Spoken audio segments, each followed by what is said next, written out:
আল্লাহ বলেন ইন্না নাহনু নাযালনা যিকরা ওয়া ইন্না লাহু লাহাফিজুন। কোরআন আমি আল্লাহ নাযিল করেছি এবং এই কোরআনের সংরক্ষণের দায়িত্ব আমি আল্লাহ নিলাম। আল্লাহর হাবিব সরকারে দু আলম হযরতে মুহাম্মদুর রাসূলুল্লাহ সাল্লাল্লাহু আলাইহি ওয়াসাল্লামকে যখন আল্লাহ পাক হেরা গুহায় নিয়ে সর্বপ্রথম ওহী নাযিল করলেন, পয়গম্বর ঘরে ভালো লাগে না। আম্মা জান খাদিজাকে বলল, খাদিজা কেন জানে আমার ঘরে ভালো লাগে না। সুবহানাল্লাহ। 40 বছর বয়সে আল্লাহ পাক রব্বুল আলামিন তার হাবিবকে হেরা গুহায় নিয়ে গেলেন। ওখানে গিয়ে আল্লাহর পয়গম্বর সময় কাটান, সাধনা করে। হঠাৎ করে আল্লাহর হাবিবের সামনে একজন উপস্থিত হয়ে গেলেন। উপস্থিত হইয়া আল্লাহর হাবিবকে বলেন, ইকরা ইয়া মুহাম্মদ, আপনি পড়ুন গো, আমার সঙ্গে আপনি তিলাওয়াত করুন। আল্লাহর হাবিবের জবাব ছিল, মা আনা বিকারিন, ভাই আমি কি করে পড়ব? আমি তো কোনোদিন কারো কাছে শিক্ষা অর্জন করি নাই, কোন মাদ্রাসায় যায় নাই, কোন টিচারের কাছে যায় নাই, আমি কিভাবে তিলাওয়াত করব? হযরতে জিবরাইল আলাইহিস সালাম আল্লাহর হাবিবকে জড়াইয়া ধরে সিনার সঙ্গে সিনা লাগাইয়া জোরে চাপ দিয়া ছেড়ে দিয়ে বললেন, ইকরা ইয়া মুহাম্মদ,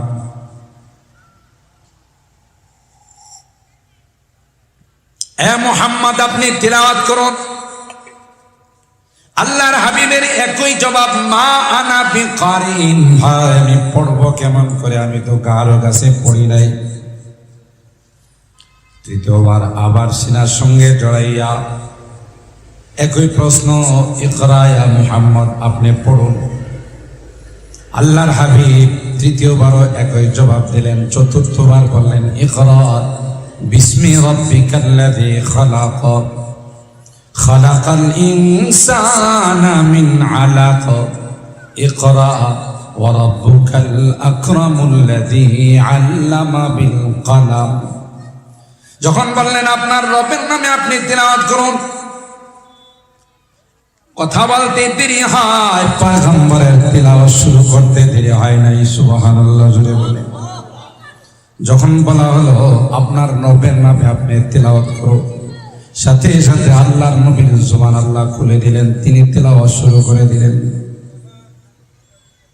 এবার আল্লাহর হাবিব জিবরাইলের সঙ্গে বারবার ঠুক নাড়াচাড়া করেন, বারবার তিলাওয়াত করেন। আল্লাহ পাক তার হাবিবকে জবাব দিলেন, আমার হাবিব কোরআন আমি নাযিল করেছি, এই কোরআন আপনার সিনায় সংরক্ষণের দায়িত্ব আমার। আপনি তাড়াহুড়া করবেন না, কোরআন যেন আপনার সিনার থেকে চলে না যায়, কোরআন যেন আপনি ভুলে না যান, সেই ব্যবস্থা করার দায়িত্ব হলো আমি আল্লাহ। লা তুহাররিক বিহি লিসানাকা লিতাজালা বিহি ইন্না আলাইনা জামআহু ওয়া কুরআনা ফাইযা ক্বরানাহু ফাত্তাবি কুরআনা সুম্মা ইন্না আলাইনা বায়ানা। এ আমার হাবিব তাড়াহুড়া করবেন না, লা তুহাররিক বিহি লিসানাকা লিতাজালা বিহি ইন্না আলাইনা জামআহু ওয়া কুরআনা। এই কোরআন আপনার সিনায় জমা করে দাও, আপনার সিনায় সংরক্ষণ করে দাও, আপনার মুখস্থ করে দেওয়ার দায়িত্ব হলো আমি আল্লাহ। শুধু তাই নয়, কিভাবে তিলাওয়াত করতে হবে, ফাইযা ক্বরানাহু ফাত্তাবি' কুরআনা। জিবরাইল যখন আপনার সামনে তিলাওয়াত করবে, আপনি শুধু ফলো করেন, শুধু দেখেন কিভাবে জিবরাইল কোন আয়াত কোন অক্ষর কিভাবে তিলাওয়াত। ফাইযা ক্বরানাহু বিলিসানি জিবরাইল ফাত্তাবি' কুরআনা। তার তিলাওয়াতকে আপনি ফলো করুন। আর কোরআনের প্রত্যেকটি আয়াতের কি অর্থ হবে, কি ব্যাখ্যা আর বিশ্লেষণ হবে, কি তাফসীর হবে, এটাও আমি আল্লাহর দায়িত্ব। সুবহানাল্লাহ। সেই ধারাবাহিকতায় আল্লাহ পাক রব্বুল আলামিন বলেন, যেহেতু তাওরাতের কোনো দায়িত্ব আমি নেই নাই, ইনজিলের কোনো দায়িত্ব নেই নাই, জবুরের কোনো দায়িত্ব আমি আল্লাহ নেই নাই, এজন্য গোটা বিশ্বে একজন তাওরাতের হাফেজ পাওয়া যাবে না, গোটা বিশ্বে একজন ইনজিলের হাফেজ পাওয়া যাবে না, গোটা বিশ্বে একজন জবুরের হাফেজ পাওয়া যাবে না। কিন্তু আল্লাহর মেহেরবানিতে 1 লক্ষ 2 লক্ষ নয়, 1 কোটি 2 কোটি নয়, অগণিত হাফেজে কোরআন গোটা বিশ্বের মধ্যে আল্লাহ পাক বানিয়ে দিয়েছেন। সুবহানাল্লাহ। কোরআনে আল্লাহ বলেন, ওয়ালাকাদ ইয়াসসারনাল কুরআনা লিযিকর ফাহাল মিন মুদ্দাকির। শুধু তাই নয়, আমি আল্লাহ কোরআনকে সহজ করে দিয়েছি। যখনই হাফেজে কোরআনরা কোরআন সামনে নিয়ে বসে রে, এতটাই আল্লাহ সিনা খুলে দেন, এতটাই সহজ করে দেন। এমনও হাফেজ পৃথিবীর মধ্যে আছে যারা এক বৈঠকে আধা পারা কোরআন শোনায়। কত? আধা পারা, 10 পৃষ্ঠা। এত ট্যালেন্ট, এত মেধাবী, সবক শোনাইতে পারে যদি এক বৈঠকে আধা পারা, ওই বাচ্চাটার হাফেজ হইতে কয় মাস সময় লাগবে? বলেন বলেন। 2 মাস। 30 পারা কোরআন না, আধা পারা করে যদি সবক দেয়, তাইলে দেখা গেল সে 60 দিনে কোরআন খতম করে দেবে। সুবহানাল্লাহ। 2 মাসে হাফেজ বানাইতে পারেন আল্লাহ। এটা দুনিয়ার কোন মানুষের কারিশমা নয়, এটা আসমানের মালিক আল্লাহ কুদরত ছাড়া বিকল্প কিছু না। আল্লাহ পাক বলেন, ইউরিদুনা লিইউতফিউ নূরাল্লাহি বিআফওয়াহিহিম ওয়াল্লাহু মুতিম্মু নূরিহি ওয়ালাউ কারিহাল কাফিরুন। গোটা বিশ্বের ইসলামের দুশমনরা, কোরআনের শত্রুরা যদি সকলে একত্রিত হইয়া চেষ্টা করে আমার কোরআনকে অফ করে দেওয়ার জন্য, আমার কোরআনের লাইটকে নিভিয়ে দেওয়ার জন্য যদি ষড়যন্ত্র করে কোরআনের মাদ্রাসাগুলোকে বন্ধ করে দেওয়ার জন্য, আল্লাহ ডাক দেয়া কয়, যেহেতু এই লাইট আমি জ্বালাইছি, কোরআন যেহেতু আমি নাযিল করেছি, কোরআনের সংরক্ষণের দায়িত্ব যেহেতু আমি আল্লাহ নিয়েছি, গোটা বিশ্ব মেরে যদি চেষ্টা করে আমার এই কোরআনের লাইটকে কোনোদিন অফ করতে পারবে না। ওয়াল্লাহু মুতিম্মু নূরিহি ওয়ালাউ কারিহাল কাফিরুন। এদের মনে চাক আর নাই চাক, আমি আমার এই লাইটকে, আমার এই নূরকে, কোরআনের বাতিকে আমি কমপ্লিট করেই ছাড়ব। সুবহানাল্লাহ। এই জন্য যতই ষড়যন্ত্র হচ্ছে, গোটা বিশ্বে কোরআনের মাদ্রাসা কমতেছে না বাড়তেছে? বলেন বলেন বলেন। যত বেশি ষড়যন্ত্র হবে ততই কোরআনের মাদ্রাসা বাড়তে থাকবে। জোরে বলুন যে কিনা? কোরআনের পাখিদের সংখ্যা দিন দিন বাড়বে। আমি তো আমার অনেক বয়ানে বলি, ষড়যন্ত্রের মাত্রা যত বেশি বাড়বে তত হাফেজের সংখ্যা, হাফেজের বয়স কমতে থাকবে। এখন তো 6 বছরের বাচ্চাদের আমরা নিজেরাই মাথায় পাগড়ি দিই। সুবহানাল্লাহ। 6 বছরের বাচ্চা তো ঠিক মতো কথা বলতে জানে না, ঠিক মতো কাপড় চোপড় পরতে জানে না, কিন্তু আমার আল্লাহ কয় তার সিনার মধ্যে কুদরতি ভাবে আমি আল্লাহ কোরআন ঢুকাই দিলাম। গোটা বিশ্বের সমস্ত যন্ত্রপাতি দিয়ে, অত্যাধুনিক মেশিন দিয়ে যদি কোনো হাফেজ তার সিনার মধ্যে তালাশ করা হয়, বলুন তো দেখি কোরআনের কোন একটা অক্ষর পাওয়া যাবে?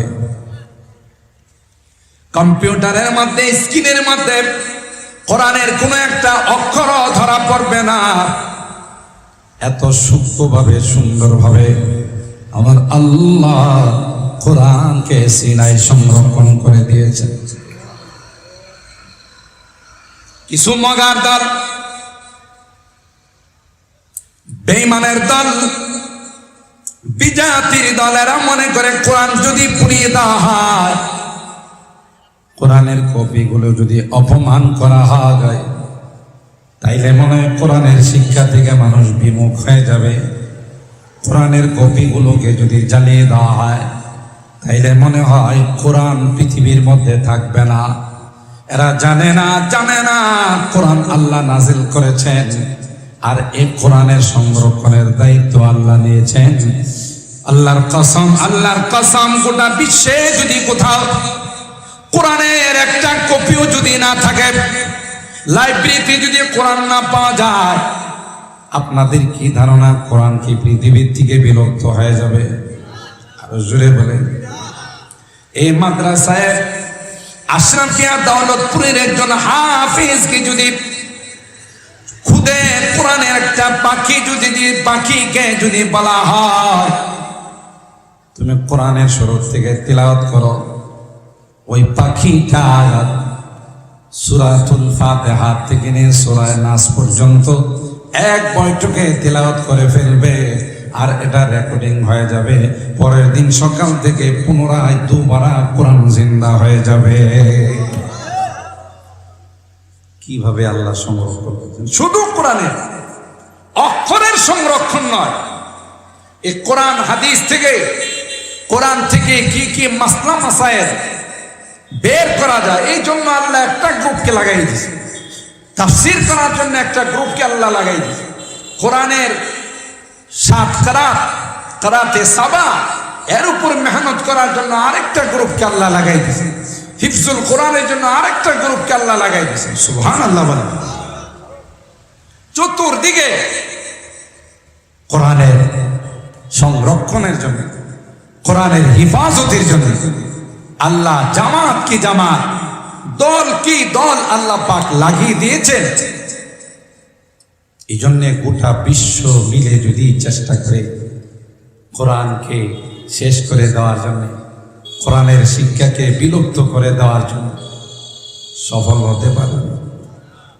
সফলতার চেহারা দেখে কেন? আল্লাহ বলছেন আমি নিজে নাযিল করছি, আমি তার দায়িত্ব নিয়েছি। বিধায় মার্কেটে যদি কেউ দুষ্টুমি করে, শয়তানি করে, কোরআনের কোথাও কোনো জের জবর নক্তার পরিবর্তন করে যদি কোরআন সাপ্লাই দেয়, বাজারে যদি কোরআনের কপি কেউ চালাই দিতে চায়, পারবে? ছোট্ট হাফেজে কোরআন যখন পড়বে, লাইব্রেরিওয়ালাকে বলবে তোমার কোরআনে ভুল আছে। সুবহানাল্লাহ। তোমার এই কোরআন সহি নয়, সঠিক নয়। কে বা কারা শয়তানি করে এখানে গলত কোরআন মার্কেটের মধ্যে সাপ্লাই দিয়েছে, কোরআন আমি মানি না। কথা বলেন ঠিক কিনা? এমন সুন্দর সংরক্ষণের ব্যবস্থা আল্লাহ করেছে। সাহাবী এসে আল্লাহর হাবিবকে বললেন, মাতাসাব, ওগো আল্লাহর পয়গম্বর, কিয়ামত কখন হবে? আল্লাহর হাবিব বলেন, ওমা আদাত্তা লাহা, সাহাবী রে, কিয়ামত তো বড় কঠিন জিনিস, তুমি কিয়ামত সম্পর্কে প্রশ্ন করার জন্য আসলা। কিয়ামত তো বড় ভয়াবহ জিনিস। ওমা আদাত্তা লাহা, তুমি তার জন্য কি প্রস্তুতি গ্রহণ করেছো? সাহাবী জবাব দিলেন, ওমা আদাত্তু লাহা কাসরাতা সালাতিন ওয়ালা সিয়াম ওয়ালা সাদাকা। পয়গম্বর, আমি তো সেই রকমের কোন প্রস্তুতি গ্রহণ করতে পারি নাই। ব্যস্ত মানুষ, কাজের মানুষ আল্লাহর হাবিব। আমি তো ফরজগুলো আদায় করি, সুন্নতে মুআক্কাদা, এবং ওয়াজিবাতগুলো আদায় করি, এর বাহিরে আমি কোনো কিছু করতে পারি না। আমার তেমন কোনো প্রস্তুতি নাই, তবে একটা সম্বল আছে, সেই সম্বলটা হলো ওয়ালাকিন্নী উহিব্বুল্লাহ ওয়া রাসূলা। এ আল্লাহর হাবিব, আমার কাছে যে সম্বল, সেই সম্বল হলো উহিব্বুল্লাহ ওয়া রাসূলা, আমি আল্লাহ এবং আল্লাহর হাবিবকে ভালোবাসি। সুবহানাল্লাহ।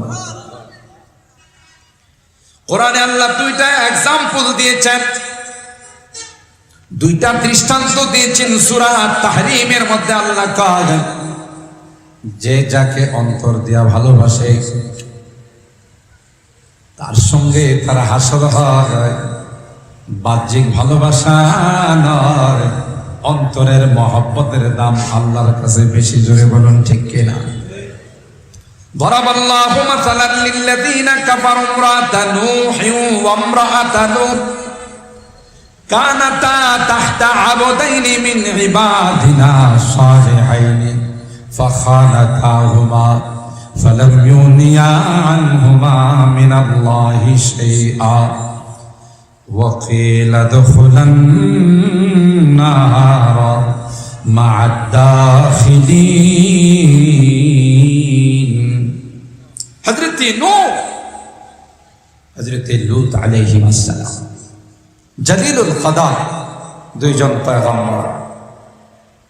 হযরত নূহ আলাইহিস সালামের স্ত্রী মুসলমান ছিল না, হযরত লূত আলাইহিস সালামের স্ত্রী মুসলমান ছিলেন না। বাহ্যিক দৃষ্টিতে নবীর সঙ্গে তাদের মহব্বত আর ভালোবাসা ছিল, কিন্তু বাস্তবে কলবি মহব্বত আর কলবি ভালোবাসা তাদের ছিল না। যেই কারণে এই সংসার থেকে সন্তানাদি জন্ম নিয়েছে। যদি বাহ্যিক সম্পর্ক না থাকতো তাহলে তো সন্তানাদি হতো না। কিন্তু কোরআনে আল্লাহ বলেন, নবীর স্ত্রী হওয়া সত্ত্বেও, নবীর কলিজার টুকরা সন্তান হওয়া সত্ত্বেও বিনা হিসাবে জাহান্নাম। নাউজুবিল্লাহ। কোথায় যাবে? নূহ নবীর স্ত্রী জান্নাতি না জাহান্নাম? বলেন বলেন। জাহান্নামী। নূহ নবীর সন্তান কেনান জাহান্নামী। লূত আলাইহিস সালাতু ওয়াস সালামের স্ত্রী জাহান্নামী। আশ্চর্য ব্যাপার, নবী হয়ে তার স্ত্রী জাহান্নামে যাবে, নবী হয়ে তার সন্তান জাহান্নামে যাবে। এটা তো ভাবতেও অবাক লাগে, এটা কি করে সম্ভব? নবীর সঙ্গে তাদের বাহ্যিক সম্পর্ক ছিল, নবীর সঙ্গে তাদের বাহ্যিক মহব্বত ছিল, অন্তর দিয়ে ভালোবাসতো না, অন্তর দিয়ে মহব্বত করত না। যদি অন্তর দিয়ে মহব্বত করত তাইলে নবীর উপর ঈমান নিয়ে আসতো, ঠিক না বেঠি? যে যাকে ভালোবাসে তার আদর্শকে সে ফলো করে, ঠিক না বেঠি? যে যাকে মহব্বত করে তার আদর্শ তার জীবনে বাস্তবায়ন করার চেষ্টা করে। যেহেতু অন্তর দিয়ে ভালোবাসে না, এই জন্য নবীর দাওয়াতের মেহনতে শরীক হয় নাই। হযরত নূহ আলাইহিস সালাম সন্তান কেনানকে বলল, যখন এই বন্যা শুরু হয়ে গেল, প্লাবন শুরু হয়ে গেল, হযরত নূহ পয়গম্বর সন্তান কেনানকে বলল, ক্বালা ইয়া বুনাইয়া আরকাম মা'ানা ওয়ালা তাকুন মা'আল কাফিরিন। এ কলিজার টুকরা সন্তান কেনান, এখনো সময় আছে, কলমা পড়ে তুমি আমার নৌকার মধ্যে সওয়ার হয়ে যাও, আমার বাহনের মধ্যে তুমি চলে আসো। বদনসিব পোড়া কপাল্লা কেনান হযরত নূহকে ডাক দেয়া বলে, ক্বালা সাআবি ইলা জাবালি আশমুনি মিনাল মা। না না, বন্যার পানি যতই বেশি হবে তোমার কিস্তিতে আমার ওটা লাগবে না, আমি পাহাড়ের চূড়ার উপর গিয়ে আশ্রয় নেব। নাউজুবিল্লাহ। আল্লাহর গজব আসলে কেউ বাঁচতে পারে? বলেন, উপায় আছে? গজবের হাত থেকে কেউ বাঁচার কোনো সিস্টেম আছে?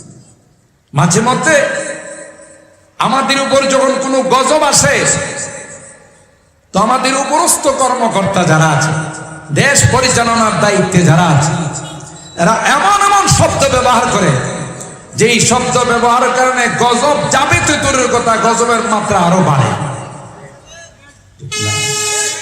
যেমন দেশে যদি কোথাও বন্যা পরিস্থিতির শুরু হয়, তখন আমাদের উপরস্থ কর্মকর্তারা বলে যে এই বন্যা মোকাবেলা করার মতো যথেষ্ট প্রস্তুতি আমাদের আছে। আরো আসতে না, বন্যা আসে কার হুকুমে? আরেকটু জোরে বলেন। সিডর আইলা ঘূর্ণিঝড় সমুদ্রের থেকে যখন আসা শুরু হয়, তখন আমাদের কর্মকর্তারা বলে যে এই সিডর, এই ঘূর্ণিঝড়কে মোকাবেলা করার মতো যথেষ্ট প্রস্তুতি আমাদের আছে। আল্লাহর গজবের মোকাবেলা করার কোন ক্ষমতা পৃথিবীর কার আছে? আল্লাহর গজব তোমাদের উপরে আসবে। এরা এত শক্তিশালী ছিল, এরা বিশাল বিশাল পাথরগুলোকে নিজের পায়ের গোড়ালি দিয়ে টুকরো টুকরো করে বাড়ি বানাইত। শক্তি কম ছিল না, বেশি ছিল। বিশাল বিশাল পাথর, যেই পাথরগুলো এখন টুকরো টুকরো করার জন্য মেশিনের সাহায্য নিতে হয়, এদের মেশিনের দরকার হতো না। বড় কোনো পাথরকে যদি টুকরা টুকরা করার দরকার হতো, পায়ের গোড়ালি দিয়ে আঘাত করলে পাথরগুলো টুকরা টুকরা হয়ে যেত। নবীর দাওয়াতে সাড়া দেয় না, ইমানদার হয় না, তখন তাদেরকে বলা হলো আল্লাহর আযাব আসবে। তোমরা যদি আল্লাহর কথা না মানো, আল্লাহর শাস্তি তোমাদের উপর আসবে। শক্তির বাহাদুরি দেখাইয়া এরা তখন বলতে লাগলো, মান আসাদু মিন্না কুওয়া, আমাদেরকে শাস্তি দিবে কে আমাদের চাইতে শক্তিশালী আছে? নাউজুবিল্লাহ। বলে আমরাই তো সবচেয়ে বেশি শক্তিশালী, তাই আমাদেরকে শাস্তি দেওয়ার মতো কেউ নাই, কেউ আমাদেরকে শাস্তি দিতে পারবে না। নাউজুবিল্লাহ। আল্লাহ পাক আয়াত নাযিল করে বলে দিলেন, আওয়ালাম ইয়ারাউ আন্নাল্লাহাল্লাযী খালাকাহুম হুয়া আশাদ্দু মিনহুম কুওয়া, আপনি তাদেরকে বলে দিন গো, যিনি তাদেরকে বানাইছেন, যিনি আসমান আর জমিনকে বানাইছেন, যিনি সব কিছুকে বানাইছেন, তার শক্তি কি তাদের চেয়ে কম না বেশি? তোমাদেরকে যিনি বানাইছেন তার শক্তি কি তোমাদের চেয়ে কম না বেশি? আওয়ালাম ইয়ারাউ আন্নাল্লাহাল্লাযী খালাকাহুম হুয়া আশাদ্দু মিনহুম কুওয়া, ও নবী তাদেরকে আপনি জানাই দেন যে আল্লাহ তোমাদেরকে বানাইছেন, যে আল্লাহ কুল কায়নাতকে বানাইছেন, তার শক্তি তোমাদের চেয়ে অনেক বেশি। শক্তির বাহাদুরি করো না, শক্তি আল্লাহর কাছে তোমাদের টিকবে না। ধরে বলেন ঠিক কিনা? এরা নবী যখন বলল তোমাদের উপরে শাস্তি আসবে, পজিশন নিয়ে দাঁড়ায় দিছে। নবীরে বলে, বলো তোমার খোদাকে শাস্তি পাঠাই। নাউজুবিল্লাহ। আমরা তার মোকাবেলা করব, কারণ আমাদের চাইতে শক্তিশালী আর কোন সৃষ্টি নাই। এই বাহাদুরি দেখায় তারা পজিশন নিয়ে দাঁড়ায় দিছে। নবী বললেন যে গজব তোমাদের উপর আসতেছে। আল্লাহ পাক তার সৈনিক পাঠাইলেন বাতাস। কি পাঠাইছেন? বাতাস কি দেখা যায়? বাতাস যখন গাছপালাতে লাগে তখন নড়াচড়া করে বোঝা যায়, কিন্তু বাতাস আপনি ধরতে পারেন। এরা পজিশন নিয়ে দাঁড়িয়ে রয়েছে, সু সু আওয়াজ শোনা যাচ্ছে।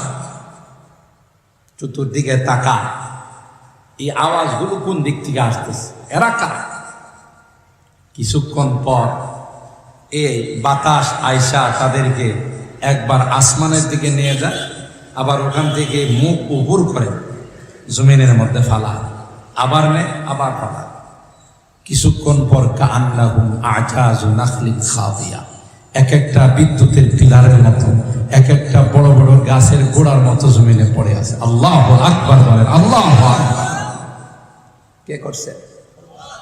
আবু আতিশ খাকুবাদ বান্দান পেশে মাতু মুর্দাবা হক জিন্দা। আল্লামা রুমি রাহমাতুল্লাহি আলাইহি বলেন, পৃথিবীর কোনো কিছুকে তুমি দুর্বল মনে করবা না। আগুন বলো, বাতাস বলো, পানি বলো, মাটি বলো, সবগুলো হলো আল্লাহর সৈনিক।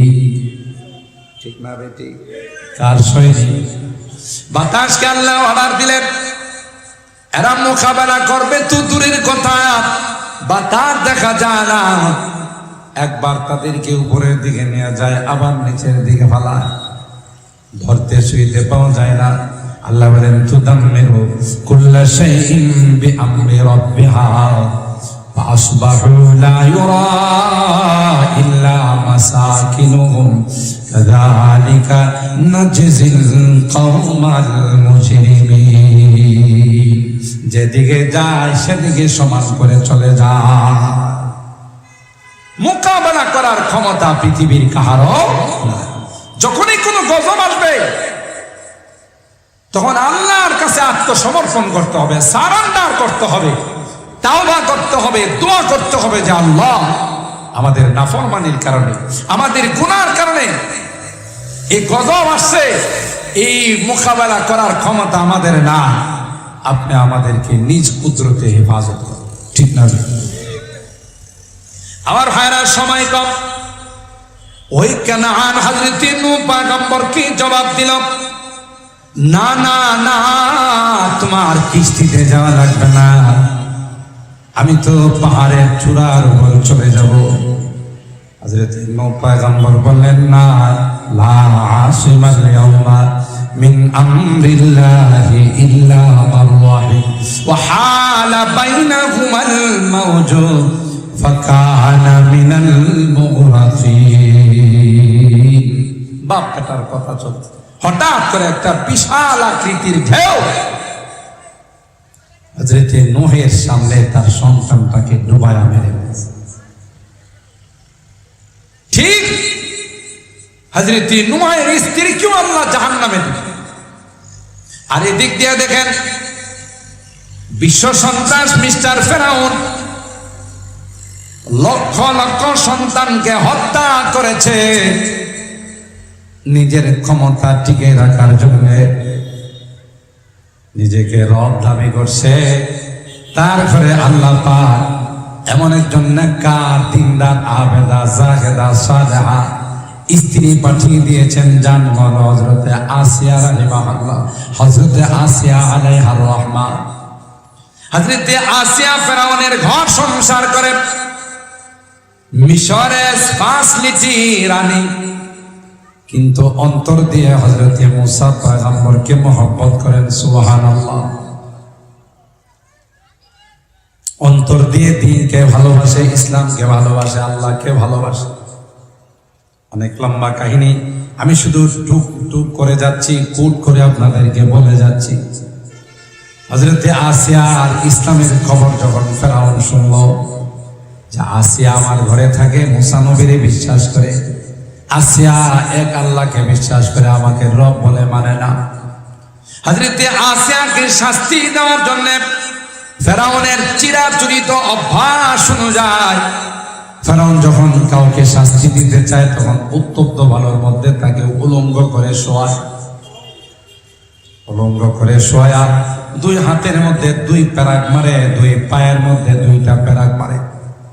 এই জন্য কোরআনে আল্লাহ বলেন, ও ফিরআউনা যিল আওতাদ, প্যারাকওয়ালা ফেরাউন।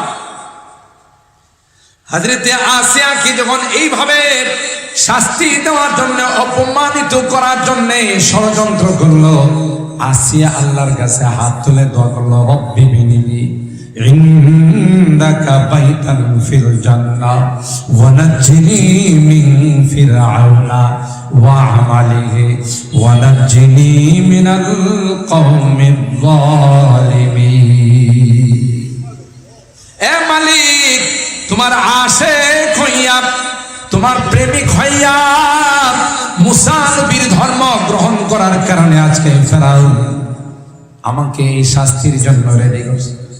আল্লাহ, আমি আর কিছু চাই না, ওই ফেরাউনের আযাব থেকে আমাকে তুমি হিফাজত করো, আমাকে তুমি সংরক্ষণ করো। আরেকটা দাবি হলো রে, তোমার নিকট আমার জন্য জান্নাতের একটা ঘর বানিয়ে দাও। তাফসীরের কিতাবের মধ্যে আসে হযরতে আসিয়ার দোয়া করতে দেরি হয়, ওই দোয়া আল্লাহর আরশ পর্যন্ত যাইতে দেরি হয় না। আল্লাহু আকবার। আল্লাহ পাক হযরতে আসিয়ার গায়ে ফেরেশতা দিয়ে আল্লাহ তাআলা ছায়া দিলেন, আসমান দিয়ে আল্লাহ পাক ছায়ার ব্যবস্থা করলেন। ফেরাউন হযরতে আসিয়াকে শাস্তি দেওয়ার আগে আল্লাহ পাক আসিয়াকে তার দরবারে ডেকে নিয়ে গেলেন। সুবহানাল্লাহ। এই মহব্বত কলবি মহব্বত ছিল, আন্তরিক ভালোবাসা ছিল, যার দরুন আসিয়া দুনিয়াতে থাকতে আল্লাহ জান্নাতের মেহমান। আল্লাহু আকবার।